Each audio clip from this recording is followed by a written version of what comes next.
Listen to part of a lecture in biology class. You've been reading about animal behavior. Today we'll discuss one of the most astonishing behaviors in the animal world, dancing bees. Did you know that bees can dance? Well, neither did scientists until the 1960s. That's when a German scientist named Karl von Fritsch noticed something truly remarkable. As he was observing honeybees, he noticed that some of the bees, which he called scout bees, flew out of the hive to look for food. When a scout found a site where there was food, it flew back to the beehive and started dancing. This dance somehow told the other honeybees where the food was, because after the dance, some of the bees flew from the hive straight to the site of the food. Von Fritsch called the bees that collect the food forager bees. He thought the scout bees' dance told the forager bees three things. First, the smell of the food it had found. Second, which direction to fly to reach the food. And third, the distance of the food site from the beehive. Von Fritsch won the 1973 Nobel Prize for this discovery, but many scientists were skeptical of his theory. They didn't believe it was the dance that led the forager bees to food. Instead, they thought it might be, the smell of the food in the dancing bee, or maybe that they just followed the scout back to the food site. Well, very recently, some British scientists used a new type of radar to prove that von Fritsch's theory was indeed correct. It is the dance that communicates this information to other bees. British researchers found that the scout bees perform two types of dances. If the food is near the hive, say, about 50 or 60 meters away, the scout flies in a round pattern, like a circle. This tells the location, but not the direction of the food site. If the site is farther away, the scout does what's called a waggle dance. It flies in a pattern of ovals and vertical lines. The speed of the waggle dance tells other bees how far away the food site is. The slower the dance, the farther away the food. If the scout flies in a vertical line up the side of the beehive, it's telling the foragers to fly directly towards the sun. If the scout flies vertically down the hive, it's saying, fly away from the sun. Up is toward, down is away. If the scout flies at an angle to the hive, it's telling the foragers to fly neither toward nor away from the sun, but in between. The bees have a special internal mechanism to know which angle they should fly based on the sun, the hive, and the food site.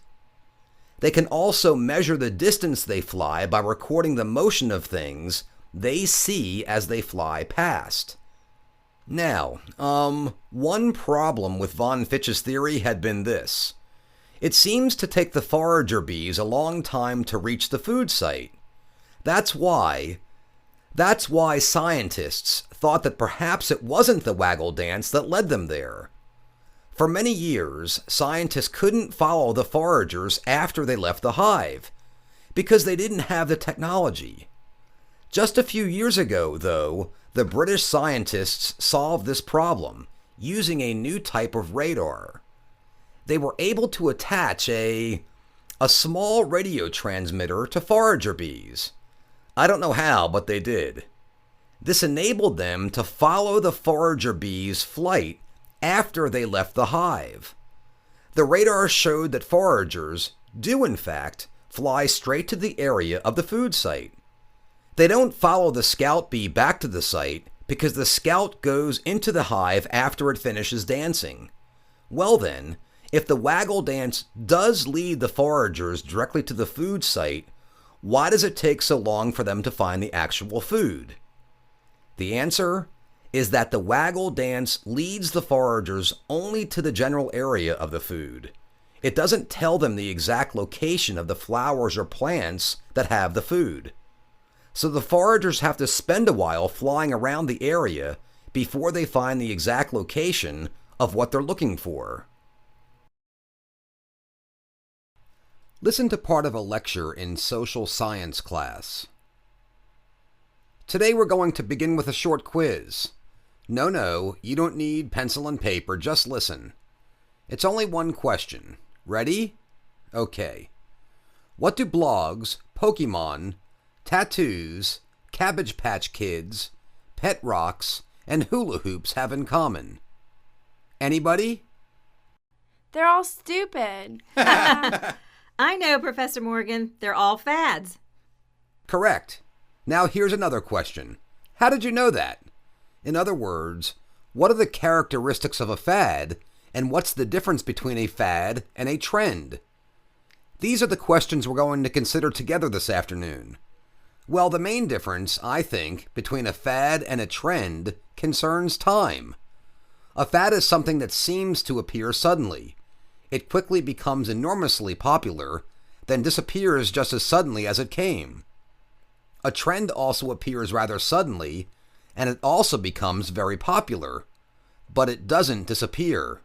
A trend can have a long-term influence on its particular market. Fads and trends often resemble each other at first glance, but a fad usually has a definite beginning and end. Pokemon might be a fad, but the idea of fancy playing cards for children might be a trend, for example. Another difference is that fads usually stay within one industry. Trends can cross over into many industries. The hula hoop, for instance, has been called the greatest fad of all time. 25 million. In the late 1950s, 25 million hula hoops were sold in just 4 months. But a year later, sales had virtually stopped. The hula hoop was a toy. It was fun to play with, but that's about all. Now consider cell phones. They were designed to be portable telephones, but they crossed over into the worlds of fashion, wireless communication, and now even photography. People buy cell phones that match the latest clothes fashions. They use cell phones for wireless internet access. They take photos with them. Cell phones have become a trend. Here's the third difference between fads and trends: how well industries accept them. Fads are often promoted by smaller companies. They need the quick money that fads provide. Large companies don't accept fads right away. They can't afford to be wrong. If a company is known as a trendsetter and it promotes a fad, its reputation will be damaged. Large companies buy products in huge numbers. They don't want unsold products sitting on their shelves. So they wait to see if a fad becomes a trend. Then they will accept it in their stores. Now, yes. How long does a fad have to last before it becomes a trend? I mean, there are all these energy drinks now. There used to be only a couple, but now there's like 100. Are they still a fad? Exercise is a trend, so wouldn't energy drinks be part of the exercise trend? That's an excellent question. When exactly does a fad become a trend? You know, there are some people who are paid a lot of money to answer that question. If they get it right, companies become rich and famous. If they get it wrong, companies go bankrupt and careers get ruined. The short answer is, nobody knows. Distinguishing between fads and trends is an art, not a science. If it were easy, there would be a lot more rich people in the world. Yes, in the back. Yeah, can't people get rich from fads too? You said they sold 25 million hula hoops in 4 months. Someone must have made big money off that. Yes, they did. Toy companies made $45 million off of hula hoops by the time the fad ended. And maybe some of you have heard of pet rocks in the 1970s. A man bought a rock for a penny, put it in a gift box, and marketed it as a pet. He became an instant millionaire. But the trouble with fads is, no one can predict them. This man had no idea that so many people would buy rocks as pets. He started it as kind of a joke.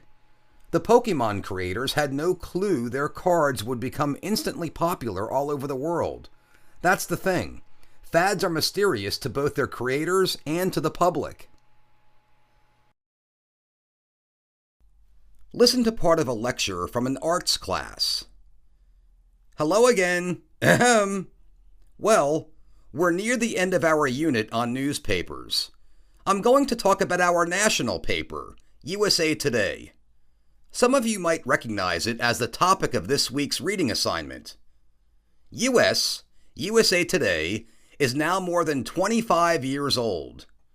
When it began, few expected it would last this long. Well, not only has it lasted, it has thrived. USA Today is the largest selling daily newspaper in America. It is also distributed in many countries around the world, but that's only part of the story. The real success of USA Today is the way it changed the newspaper industry. USA Today changed the way papers look.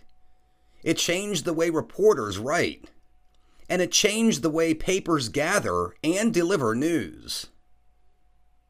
USA Today set out to be different.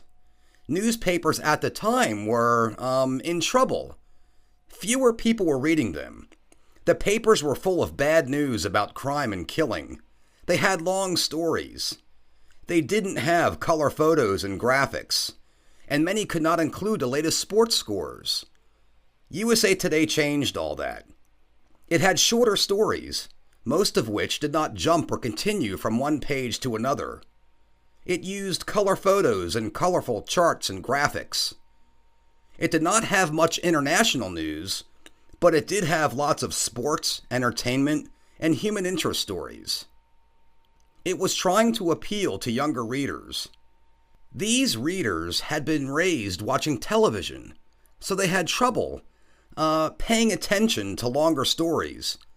They wanted to be entertained, not informed. At first, many people laughed at USA Today. Other newspapers called it McPaper. They were comparing it to McDonald's fast food, which isn't very healthy. It fills you up, but it doesn't have much nutrition.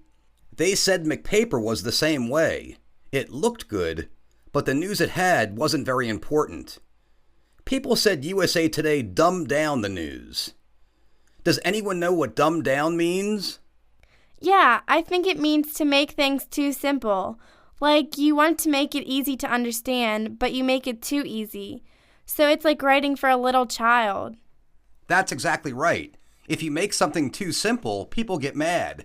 They think that the writer thinks they're stupid. But a funny thing happened. More and more people started reading USA Today. About a year after it started, it had a circulation of more than 1 million. Today, its circulation is past 2 million. Question. Yo, what does circulation mean? Circulation is the number of papers that are read each day. It means that USA Today distributes more than 2 million copies of each issue. When other papers saw this circulation grow, they became worried. So, they started to copy USA Today's style. Their stories got shorter, and they started using lots of color photos and charts. They replaced quote-unquote serious news with feature stories. Soon it became normal for newspapers to look like USA Today. But it wasn't only appearance that made USA Today so popular. One very big reason for its success was timeliness. Timeliness means its ability to report the latest news. Daily newspapers have a deadline, which is the time they have to stop writing and start printing the paper. The deadline often caused papers to leave out news. This was especially true of East Coast papers and West Coast sports scores. Basketball, football, and baseball games would end on the West Coast at 11 p.m., but that's 2 p.m. Eastern Time. This was too late to put the score of the game in the next day's paper. USA Today, however, used satellites to transmit news. It could set later deadlines, so it could include the West Coast scores. This alone caused many people to buy the paper. Yes. But today, most papers use satellites. So why has USA Today's circulation kept growing? Excellent question. Actually, USA Today has changed. It still looks colorful, but it's started to become more like traditional papers. Its stories are getting longer, and it has more international news. It changed because people are changing. The paper needed to appeal to more, educated readers because they're the ones with money. Also, it needed to sell more papers overseas. International readers don't want dumbed down news.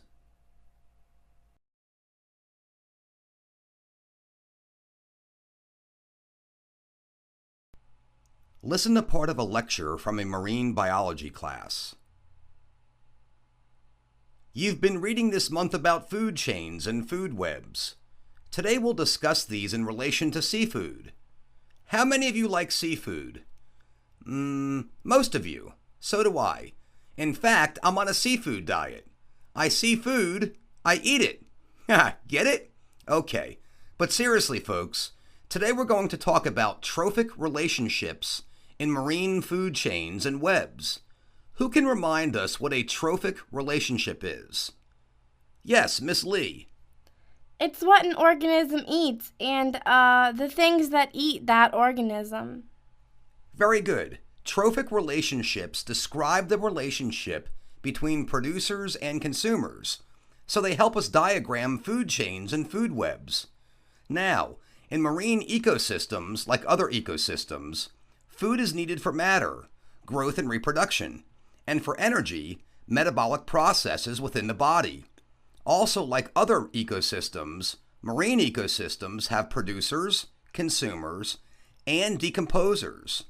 The primary producers are autotrophic plankton.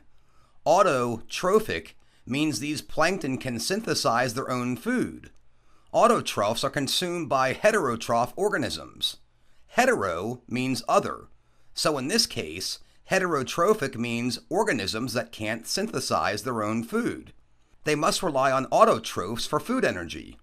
The primary consumers in marine food chains are the plant eaters, herbivores, and the secondary consumers are both the meat eaters, carnivores, and predators that eat both meat and plants, omnivores. The decomposers are heterotrophic bacteria, which get energy from body wastes and dead tissue, thus cycling it back to the producers. A simple marine food chain then might look like this. The top predator, trophic level number 4, is a herring. Herring fish eat level 3, carnivorous zooplankton. The carnivorous zooplankton eat trophic level 2, herbivorous zooplankton, and herbivorous zooplankton eat level number 1. Photoplankton, which is a type of autotroph. In marine food chains, energy transfer is not very efficient. Photoplankton utilize only about 1% of the energy available from the sun. Between 70 and 90% of the energy made by producers or eaten by heterotrophs is used in their bodies or expelled as waste. This leaves only 10 to 30% that is retained in the body's biomass and available for consumers at the next highest trophic level. Thus, the biomass at each trophic level is controlled by the efficiency of the energy transfer.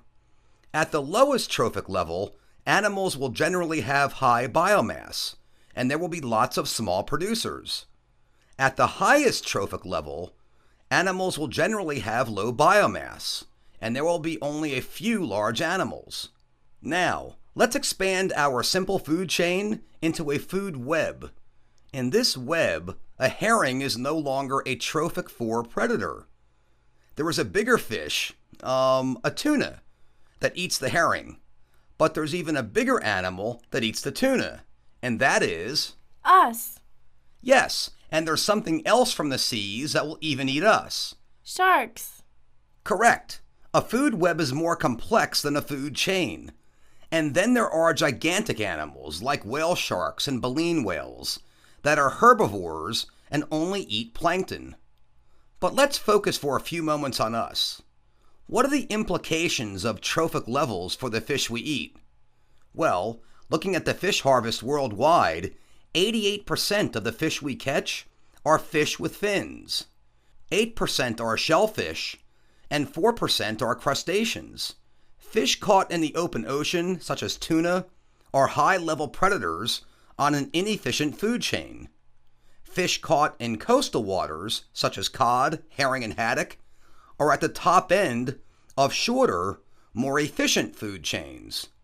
This is because there's a high level of phytoplankton, so consumers expend less energy catching food. These fish, then, provide more energy and better nutrition for us.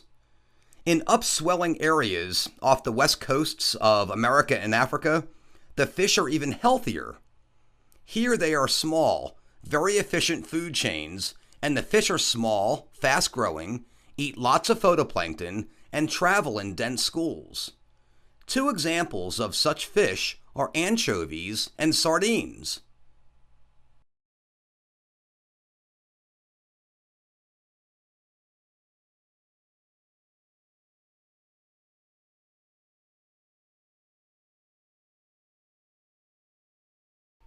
Listen to part of a lecture from a science class. Many people, including scientists, are confused about the distinction between nuts and seeds. Some dictionaries say a nut is also a seed. Others say a nut is a fruit. And still others say a nut can be both a fruit and a seed. How can an average person tell the difference? Well, in a nutshell, nuts are seeds, but seeds cannot be nuts. Clear as a bell, right? Part of the confusion stems from the fact that seeds and nuts are classified differently for botanical purposes and culinary ones. Botanists, that is, scientists who study plants, define a seed as part of the flowering plant or tree that will grow into a new plant or tree if it's buried in the ground and germinated. In this respect, it's similar to a human egg, which becomes an embryo when fertilized by sperm. Sometimes the plant embryo becomes enclosed in a covering called an integument. integument. The embryo plus its integument therefore constitute a seed. Sunflower seeds are good examples of this. You've got to crack open the black outer part, the integument, to eat the white embryo inside, right? That's why we call them sunflower seeds and not sunflower nuts. However, it's possible for an embryo to have no type of integument at all. As these embryos grow, the tissue surrounding them develops into a fruit. We see this form in many berries as well as tomatoes, and in peanuts and beans. So an embryo or seed doesn't need a covering to be called a fruit. Now, some plants produce a type of fruit called nuts. A nut is a plant fruit containing a single seed, with or without integument, that does not attach itself to the ovary or inside the wall of the nut. Nuts have a dry, tough outer shell that doesn't crack open when the seed becomes mature. Acorns, chestnuts, and walnuts are good examples of nuts. In the botanical sense, a nut is a seed because it's a compound ovary. It contains both the seed and the fruit of the plant. Usually, a plant seed can be separated from its fruit, like when you poke seeds from a watermelon. But with nuts, the part inside the outer shell contains both the seed and the fruit, and these can't be pulled apart. This inside part of the nut, the part inside the outer shell, is called a kernel. The kernel is definitely not a nut. It's a fruit. People often eat the kernel, and when they do this, they say they are eating a nut. For example, I'm eating a pecan, or I'm eating a chestnut. What they should be saying, technically, is I'm eating pecan meat, or I'm eating a chestnut kernel. In the same sense, a peanut typically refers to the entire package of seed/fruit encased in its outer shell, as well as to the edible inner seed/fruit. So while a nut is botanically classified as a seed, it's primarily in the culinary sense that people confuse nuts and seeds. Because a nut in cuisine is more loosely defined than a nut in botany, the term nut gets slapped on many seeds that are not true nuts. Almonds, for example, are mistakenly called nuts, even though they actually are the edible seeds of plants called drupes, as are coconuts and pistachio nuts. Cashews are another example of nuts that are really seeds, along with Brazil nuts, which are seeds that come from capsules. In culinary language, any kernel used in cooking that is found within a shell may be labeled as a nut. One attribute nuts and seeds have in common is that they are both highly nutritious. Nuts are a great source of energy because they have lots of oil and are also an excellent source of protein, fiber, magnesium, and zinc. Additionally, recent studies have also shown they are beneficial for the blood and heart. Many seeds are packed with vitamin E, which is touted for its anti-aging properties. Nuts and seeds are good not only for humans, but also for wildlife. A fact confirmed each fall when animals such as squirrels, chipmunks, and jays can be seen busily storing nuts to avoid starvation in the coming winter cold.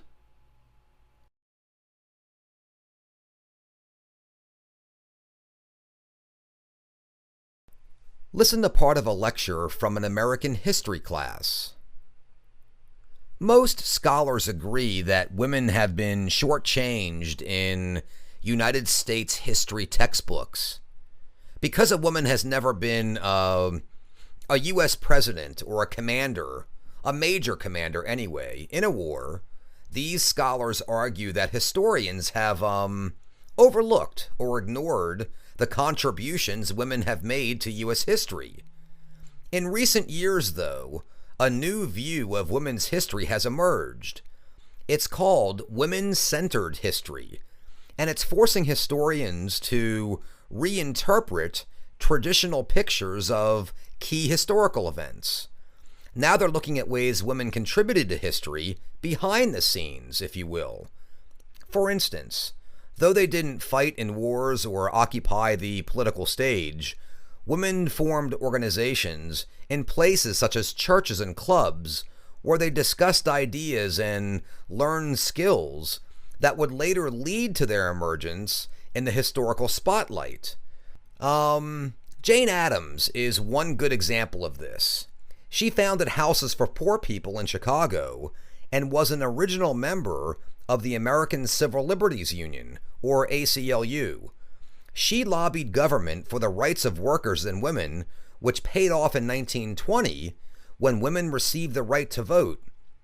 In 1931, she became the first American woman to win the Nobel Peace Prize. Woman-centered history starts with the premise that females played an important part in shaping U.S. history, and that the gender is unworthy historical distinction. This perspective is different from past models of studying women in U.S. history. One of the first models is called the contribution approach, which concedes that men played the leading historical roles, but demonstrates that women were vital supporting actresses at every landmark historical event. While this was certainly true, the contribution approach has been criticized because it highlights only the bravest and brightest women, and it also neglects the social role of women in everyday family life. A second historical model is called the victim approach, which emphasizes how men have oppressed women throughout history. Although obviously true, it tells only part of the story. It also tends toward emotionalism, overly dramatizing the woman's plight. Critics charge that under the victim approach, the only women who stand out are the unusual ones, such as the famous Salem witches of the 17th century. The rest are weak, helpless victims of a male-dominated world. Women-centered history tends to balance the contribution and victim approaches. Instead of asking, how have women helped men, or how have men oppressed women, it asks simply, what have women done? Now, in one sense, it still gives only a partial picture, because it examines history from only one perspective. But in another sense, it gives a fairer and more complete portrait of U.S. women's past than the previous two models. One historian, named Gerda Lerner, says women-centered history tells how women have survived and contributed in a male world on their own terms. Miss Lerner claims that woman-centered history best portrays the balance of interaction between women's oppression and women's power. I'm not sure about that, but I do know one thing. It has compelled historians to see certain historical processes in a new light, such as the 8th or 19th century temperance movement and the prohibition movement of the 20th century. As feminist scholars keep studying the history of U.S. women, more new approaches are likely to develop. For example, there are still several subcategories of women's history to consider, such as labor history, social status, the history of women in minority cultures, and so on. There are also class divisions, race divisions, ethnic divisions, and religious divisions. Finally, there is the history of women's interactions with other women, not just with men.